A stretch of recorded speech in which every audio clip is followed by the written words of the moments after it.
Good morning to you all. हम लोगों ने कल चर्चा शुरू की थी अर्थशास्त्र और अर्थव्यवस्था के ऊपर, और उस पर चर्चा शुरू करते हुए हमने कहा था कि अर्थशास्त्र वह विधा है जिसमें मनुष्य की तमाम आर्थिक गतिविधियों का अध्ययन और विश्लेषण किया जाता है, जितनी इकोनॉमिक एक्टिविटी जो हो सकती।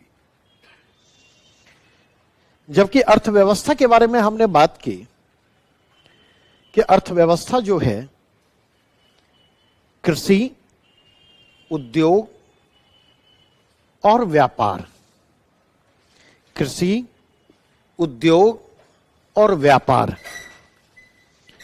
इस पर आधारित, इसके अंतर संबंधों पर आधारित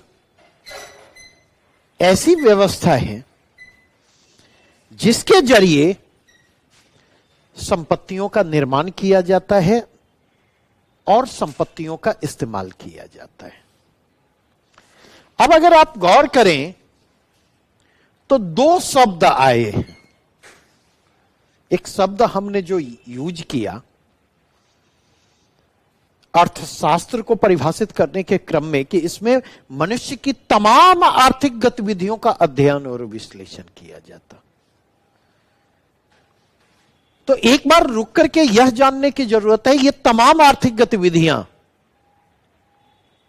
नहीं, क्योंकि किसी भी चीज का अगर क्रमबद्ध और व्यवस्थित अध्ययन करना होता तो उसके लिए हमें क्या करना होगा? क्लासिफाई करना होगा। तो ये जो मनुष्य की आर्थिक गतिविधियां हैं,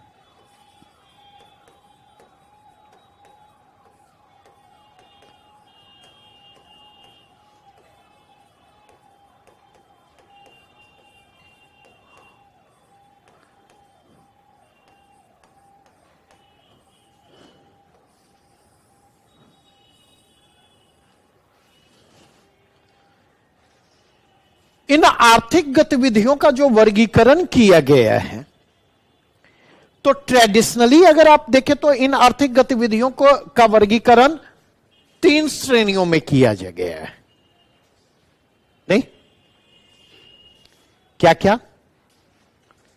तो प्राथमिक क्षेत्र की जो गतिविधियां, आर्थिक गतिविधियां होती, जो द्वितीयक क्षेत्र की आर्थिक गतिविधियां होती, जो तृतीयक क्षेत्र की आर्थिक गतिविधियां होती। लेकिन पिछले 2 दशकों के दौरान अगर देखें तो पिछले 2 दशकों के दौरान आप देखेंगे तो रीक्लासिफिकेशन की आवश्यकता महसूस हुई और अब इसे 5 श्रेणियों में वर्गीकृत किया जाता। वे श्रेणियां कौन कौन सी हैं?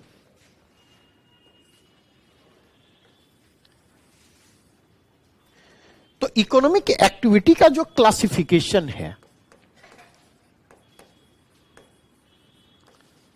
प्राथमिक गतिविधियां, प्राथमिक क्षेत्र,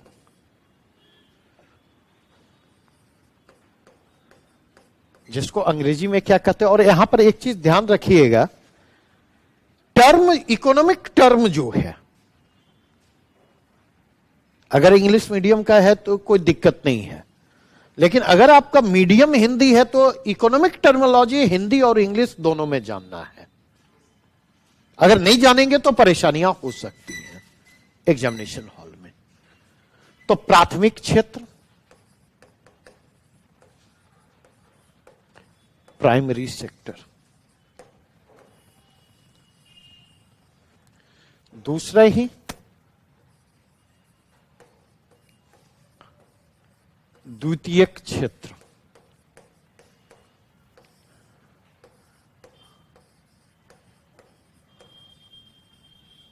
सेकेंडरी सेक्टर,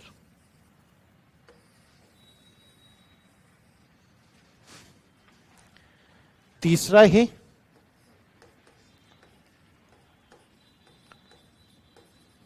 तृतीयक क्षेत्र, यह है टर्शियरी सेक्टर। चौथा है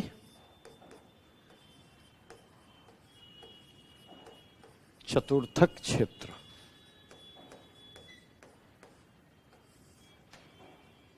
चौथा है चतुर्थक क्षेत्र, क्वार्टरनरी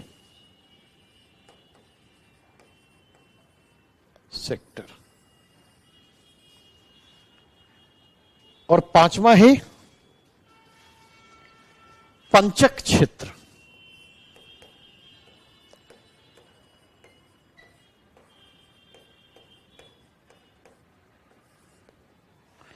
और पंचक क्षेत्र के लिए क्वाइनरी सेक्टर।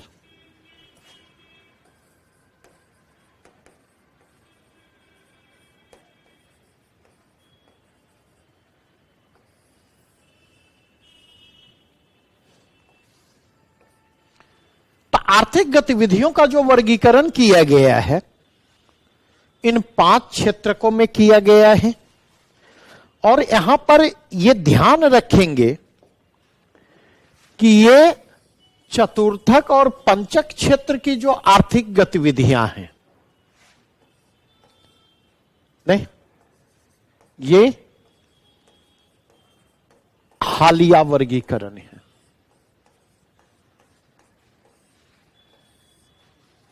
पहली चीज। और दूसरी चीज जो ध्यान में रखने की बात है वह यह है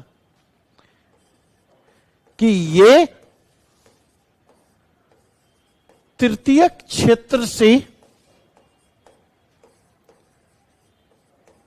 व्युत्पन्न है। पहले पंचक और चतुर्थक और पंचक क्षेत्र की जो गतिविधियां थी उनको तृतीयक क्षेत्र की गतिविधियों के अंतर्गत ही समाहित किया जाता था। नहीं, प्राथमिक क्षेत्र की गतिविधियों के अंतर्गत क्या रखा जाता? और प्राथमिक क्षेत्र की जो गतिविधियां हैं, नहीं, तो अगर इसके कंटेक्स्ट में जाकर के देखें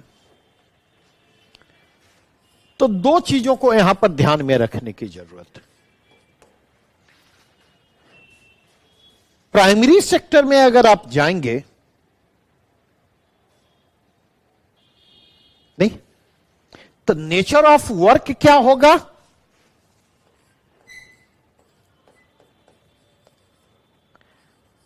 नेचर ऑफ वर्क क्या होगा? अर्थात कार्य की प्रकृति क्या होगी?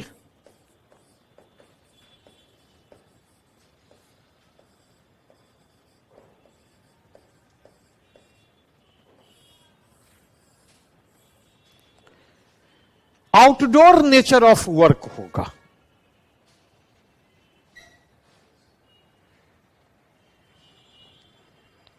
अगर आप देखें, एक आउटडोर नेचर ऑफ वर्क होगा और ये इसमें निर्भरता किस पर होगी? पर्यावरण पर निर्भरता होगी।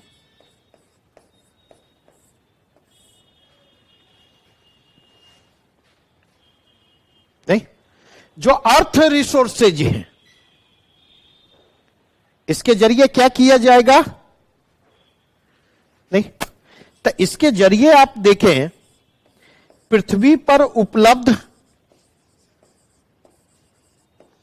संसाधनों का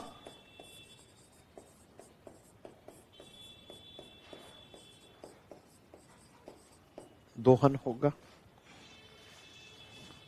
और नेचर ऑफ जॉब जो होगा वो क्या होगा?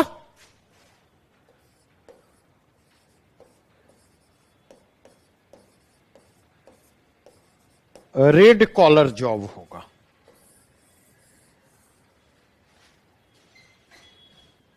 नहीं, नेचर ऑफ जॉब क्या होगा? प्राथमिक क्षेत्र से संबद्ध गतिविधियों से संबद्ध जो रोजगार होता उसको रेड कॉलर जॉब कहा जाता है। अब अगर यहां पर जाकर के देखें तो यहां पर यह चीज ध्यान में रखें भूमि, जल, पृथ्वी पर उपलब्ध संसाधन क्या है? नहीं, तो पृथ्वी पर उपलब्ध संसाधन है, भूमि है, जल है, खनिज है।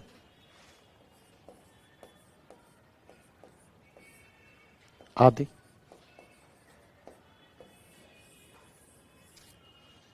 नहीं, और अगर इसके कंटेक्स्ट में बात करूं तो इसके अंतर्गत क्या आ जाएगा? कृषि आ जाएगा। इसके अंतर्गत क्या आएगा? पशुपालन आएगा। इसके अंतर्गत क्या आएगा? मत्स्य पालन आएगा। इसके अंतर्गत क्या आएगा? नहीं, बागवानी इसके अंतर्गत आ जाएगी। इसके अंतर्गत और कौन सी चीजें आएंगी? नहीं, तो इसके अंतर्गत जो है माइनिंग एक्टिविटी, खनन गतिविधियां, खनन उत्खनन भी इसी के अंतर्गत आएंगी। तो ये जो तमाम गतिविधियां हैं, कृषि, पशुपालन, मत्स्य पालन, वानिकी, खनन उत्खनन, इन तमाम गतिविधियों का संबंध किससे जाकर जुड़ेगा? प्राथमिक क्षेत्र की गतिविधियों से इसका संबंध जुड़ता है। नहीं, और यहां पर एक और चीज ध्यान रखें, जो प्राथमिक क्षेत्र की गतिविधियां होंगी वो क्या होंगी? श्रम सघन होगी। नहीं, ठीक है। इसका मतलब क्या हुआ कि यहां पर अगर आप देखें तो पूंजी एवं तकनीक की तुलना महत्व किसका होगा?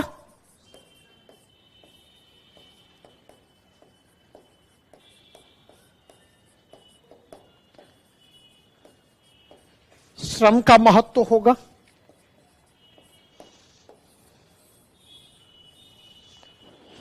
नहीं, और अगर इस पॉइंट ऑफ व्यू से देखें तो एम्प्लॉयमेंट जनरेशन में इनकी भूमिका क्या होगी? प्राथमिक क्षेत्र की गतिविधियों की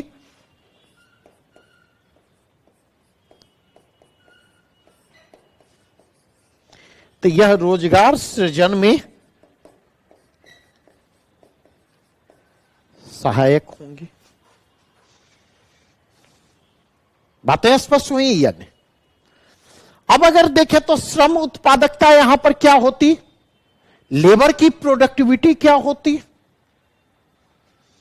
नहीं, तो अगर इस पॉइंट ऑफ व्यू से देखें तो निम्न श्रम उत्पादकता,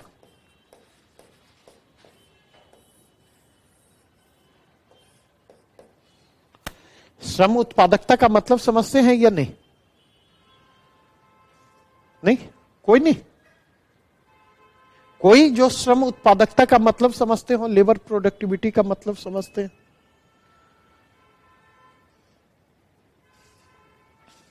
क्या?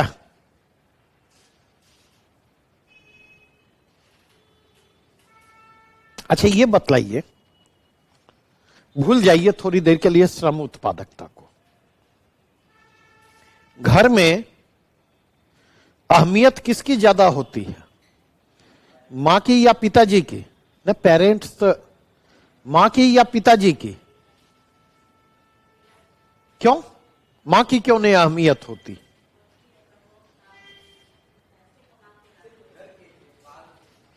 क्या क्या कहा?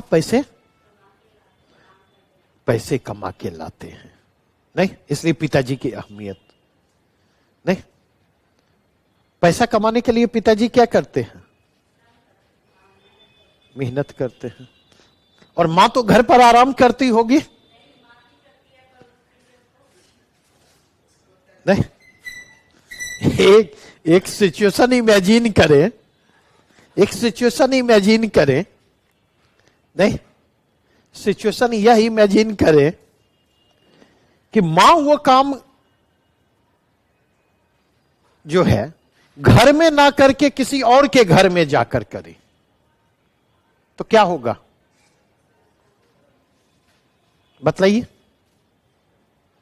उस श्रम के वैल्यू होंगे या नहीं? वैल्यू होंगे, उसका एक मॉनेटरी वैल्यू है, पे किया जाएगा।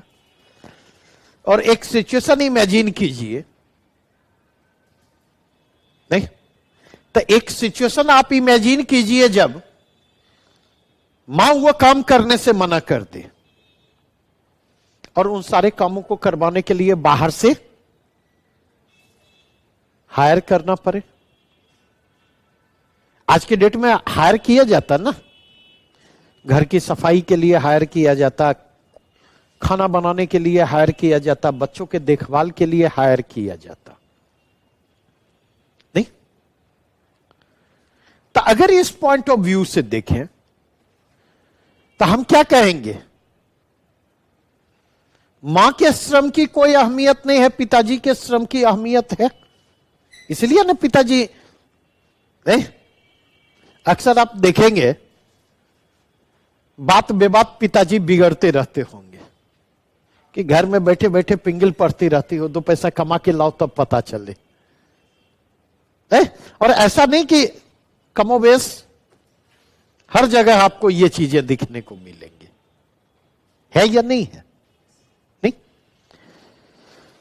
अगर इस पॉइंट ऑफ व्यू से देखें, मेहनत मैं भी कर रहा हूं, ऐसा है मैं मेहनत नहीं कर रहा, और मेहनत एक रिक्शा वाला भी कर रहा है। कंपेयर कर लें, कमाई किसकी ज्यादा है, रिक्शा वाले की या मेरी? मेरी। तो इसका मतलब यह है कि रिक्शा वाले की श्रम की उत्पादकता क्या है? अपेक्षाकृत कम है। उसकी तुलना में मेरे श्रम की उत्पादकता क्या है? ज्यादा है, नहीं? लेकिन अगर अपने श्रम की उत्पादकता की तुलना अंबानी अडानी के श्रम की उत्पादकता से करें तो उनके श्रम की उत्पादकता क्या है? बातें ये स्पष्ट हुई या नहीं? नहीं। तो प्राथमिक क्षेत्र की जो गतिविधियां होती हैं, प्राथमिक क्षेत्र की गतिविधियों में श्रम की उत्पादकता क्या होती? नहीं। तो श्रम की उत्पादकता निम्न होती। रोजगार तो ज्यादा मिलता है लेकिन वो रोजगार बहुत उत्पादक नहीं होता। क्लियर? अब इसमें कोई दिक्कत? तो प्राथमिक क्षेत्र का मतलब समझ गए, इससे जुड़ी हुई चीजें समझ गए, नहीं? बढ़ो आगे यहां से।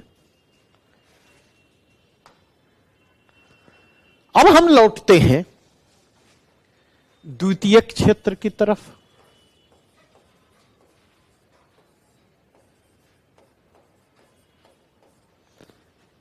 अंग्रेजी में इसको क्या कहते हैं?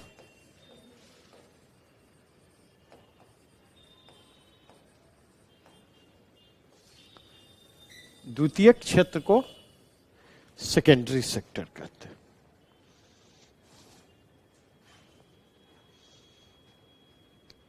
नहीं?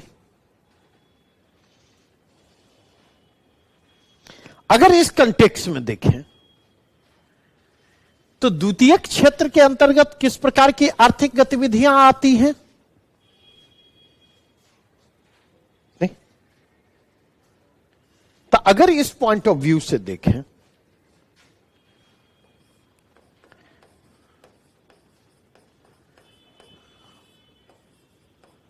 निर्माण क्षेत्र,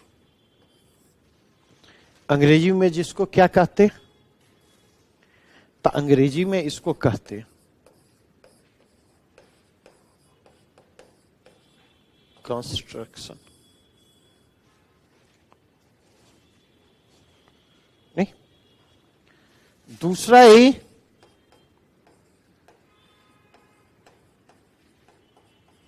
विनिर्माण क्षेत्र, अंग्रेजी में इसे क्या कहते हैं?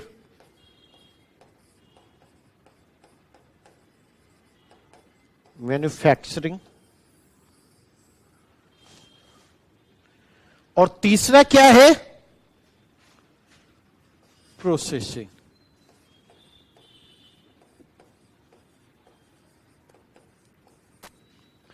अंग्रेजी में इसको क्या कहते हैं? प्रसंस्करण।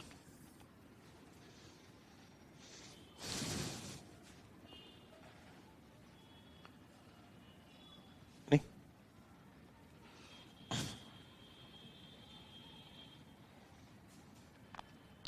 अब निर्माण क्षेत्र की जो गतिविधियां होती, निर्माण क्षेत्र की जो गतिविधियां होती वो कहां होती हैं? नहीं, तो अगर हम जाकर के देखें तो ये आउटडोर एक्टिविटी है।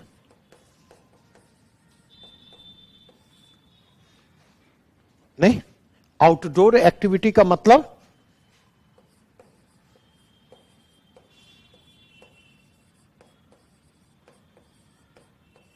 खुले आकाश के नीचे,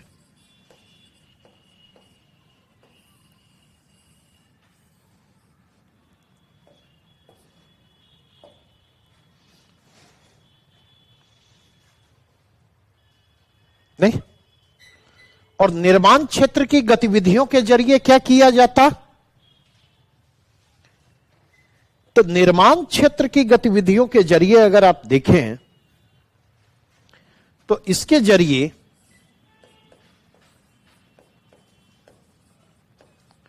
भौतिक अवसंरचना,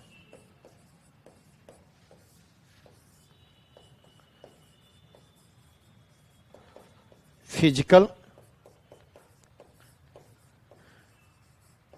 इंफ्रास्ट्रक्चर का क्या किया जाता?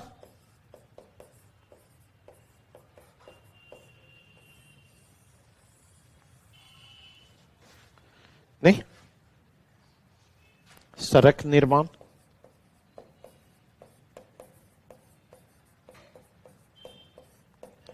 भवन निर्माण, नहीं, आदि इसके अंतर्गत आ जाएंगे। नहीं, ब्रिज का निर्माण होगा, फ्लाईओवर का निर्माण होगा, एयरपोर्ट का निर्माण होगा, नहीं, पोर्ट का निर्माण होगा। ये तमाम गतिविधियां किसके अंतर्गत आएंगी? ये तमाम गतिविधियां निर्माण गतिविधियों के अंतर्गत आएंगी। अब अगर इसके कंटेक्स्ट में देखें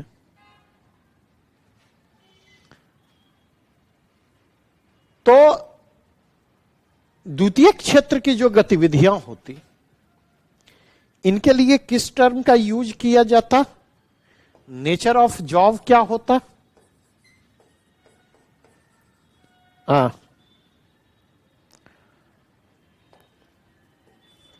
इसको क्या कहा जाता? तो ब्लू कॉलर जॉब।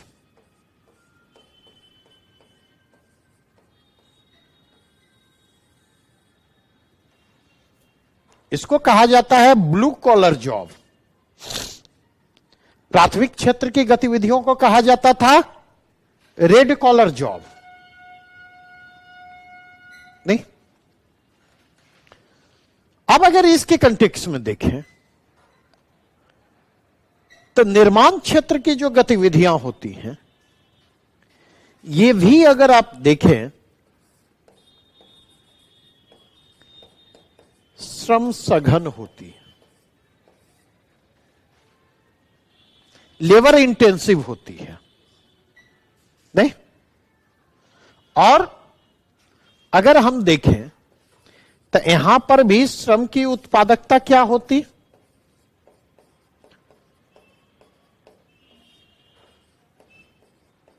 श्रम की उत्पादकता निम्न होती।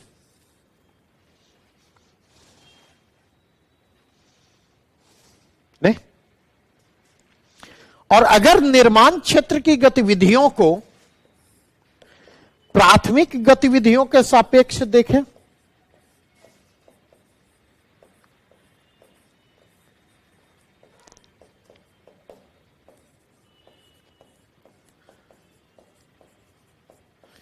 श्रम की उत्पादकता क्या होती है?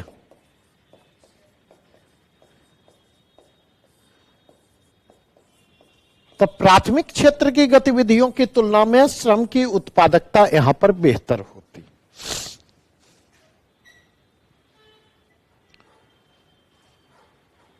कंपैरेटिवली बढ़े। दूसरा कंटेक्स अगर जाए तो विनिर्माण गतिविधियां, नहीं, अगर विनिर्माण गतिविधियों को देखें तो विनिर्माण गतिविधियों में क्या किया जाता? नहीं, तो विनिर्माण गतिविधियों में देखें तो विनिर्माण गतिविधियों के जरिए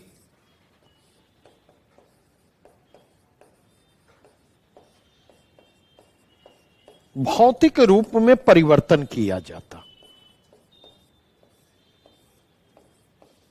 नया उत्पाद,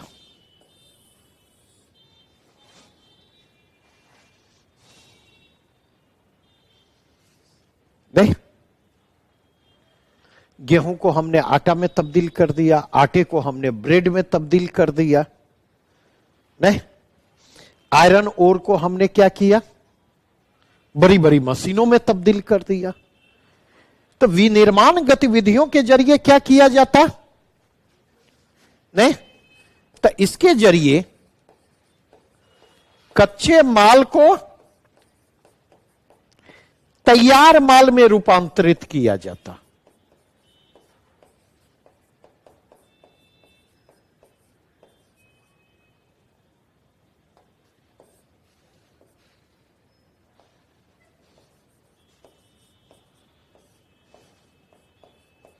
और कच्चे माल को जैसे तैयार माल में रूपांतरित करेंगे उसका फॉर्म क्या होगा?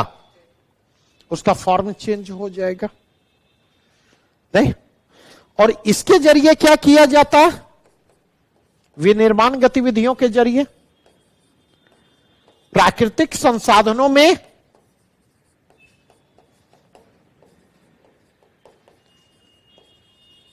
मूल्यवर्धन को सुनिश्चित किया जाता है।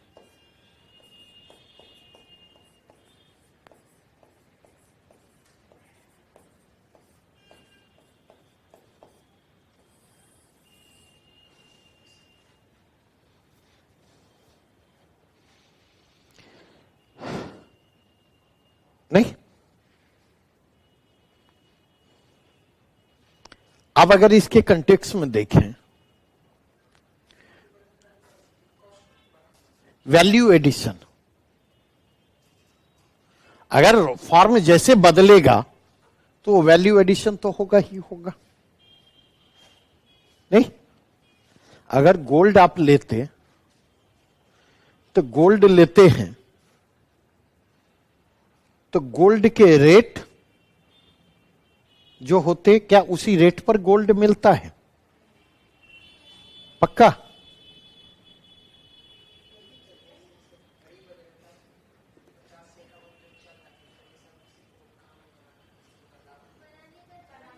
अगर आप देखें तो मेकिंग चार्ज अलग से लिया जाता, नहीं? और तनिष्क जैसे दुकानों में चले जाएं, तनिष्क जैसे दुकानों में चले जाएं तब मेकिंग चार्ज जो है 2000 रुपये प्रति ग्राम हो जाता। होता है या नहीं होता है? नहीं?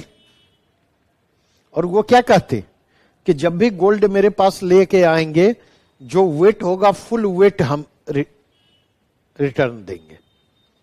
किसी प्रकार का कोई, जैसे आम दुकानों में गोल्ड को देने जाएंगे, नहीं, तो वो क्या करता? जितना वेट होता है उतना देता है, कोई काटता है। लेकिन तनिष्क जैसे दुकान क्या करते? किसी प्रकार की कटौती नहीं करते, क्योंकि उन्होंने पहले ही काट लिया है मेकिंग चार्जेज के नाम पर। तब मेकिंग चार्जेज के जरिए क्या हुआ?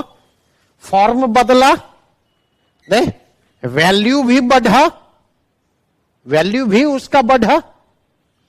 तो अब अगर इसके कंटेक्स्ट में देखें तो विनिर्माण गतिविधियां जो होती हैं ये जहां खुले आकाश के नीचे होंगी, वही विनिर्माण गतिविधियां कहां होंगी?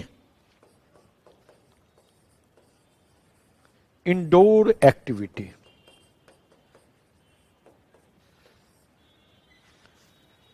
नहीं, इंडोर एक्टिविटी का मतलब छत के नीचे, नहीं, चार दीवारी के भीतर।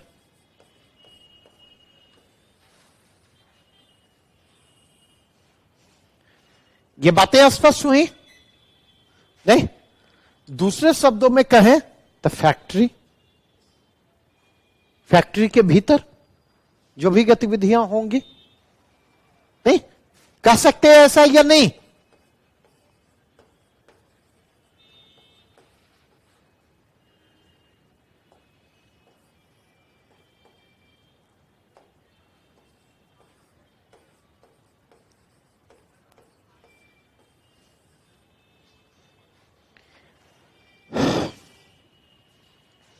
अब अगर देखें तो यहां पर श्रम की भूमिका क्या होती? श्रम के बजाय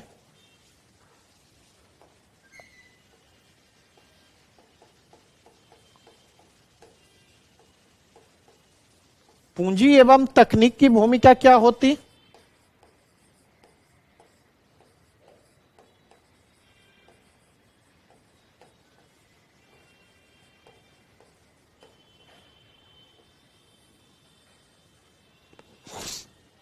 श्रम के बजाय पूंजी या तकनीक की भूमिका यहां पर अहम होती है या नहीं होती? दूसरी चीज अगर देखें तो यहां पर श्रम की उत्पादकता क्या होती?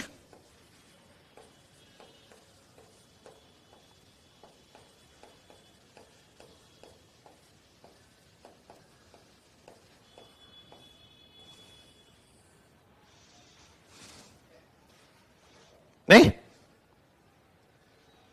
और अगर इसके कंटेक्स्ट में कहूं, रोजगार सृजन की संभावना यहां क्या होगी? ज्यादा होगी या कम होगी? बतलाइए।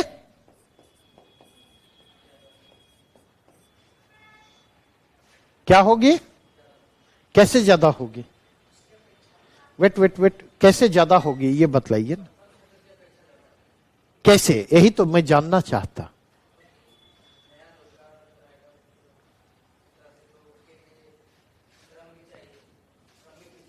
हाँ, तो ज्यादा होने का मतलब क्या?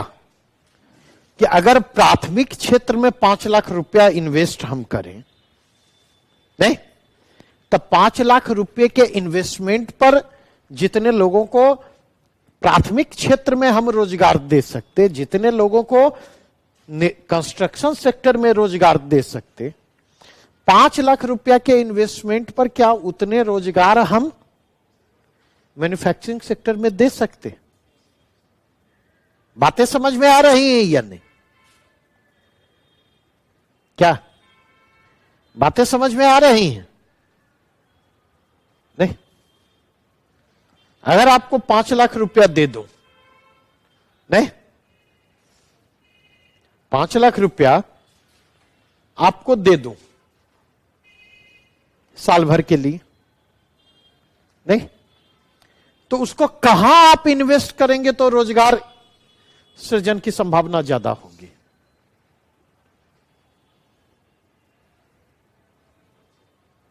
बतलाइए। अब उदाहरण दे देता, उस 5 लाख रुपया को आप ऐसा कर सकते जाकर के शेयर मार्केट में इन्वेस्ट कर दें, ट्रेडिंग, नहीं, एक दूसरा ऑप्शन हो सकता है कि उस 5 लाख रुपए से एक छोटी सी फैक्ट्री बैठा ले किसी चीज के, और तीसरा हो सकता है कि उस 5 लाख रुपए को जमीन बटाई पर ले लें और उस पर आप ऑर्गेनिक फार्मिंग शुरू कर दें, तो रोजगार कहां ज्यादा सृजित होगा 5 लाख रुपए में? बतलाइए। नहीं, तो अगर, क्योंकि यह हमेशा ध्यान रखें, श्रम सघन होगा तो रोजगार सृजित होगा, और पूंजी और तकनीक सघन होगा नहीं। रिक्शा चलता था ना पहले, अब भी चलता है लेकिन अब धीरे धीरे नहीं। तो रिक्शा जो चलता था, तो आप एक चीज गौर करें तो उस रिक्शे पर कितने लोग बैठते थे? 2 लोग, सामान्यता की बात कर रहा। अब आज के डेट में हवाई आ गया नहीं। हवाई ने कितने को रोजगार दिया? 1 को रोजगार दिया, प्रत्यक्ष रूप से जो दिख रहा नहीं। और अगर देखें तो हवाई ने कितने का रोजगार छीना? तो हवाई में 3 3 6 2 8 लोगों को बैठाया जाता है नहीं। तो 4 लोगों का, तो 4 रिक्शा का काम एक हवाई कर रहा, और रिक्शा एक जगह से दूसरे जगह जितने समय में दूरी तय करेगा उतने समय में हवाई 2 चक्कर लगा लेगा। ऐसा है या नहीं है? बातें समझे या नहीं? नहीं, तो हमेशा ध्यान रखें, ये जो क्षेत्र है, ये क्षेत्र क्या है? अगर इसकी बात करें तो यहां पर रोजगार सृजन की संभावना अपेक्षाकृत कम। क्यों अपेक्षाकृत कम है? क्योंकि यह पूंजी सघन है, क्योंकि यह तकनीक सघन है।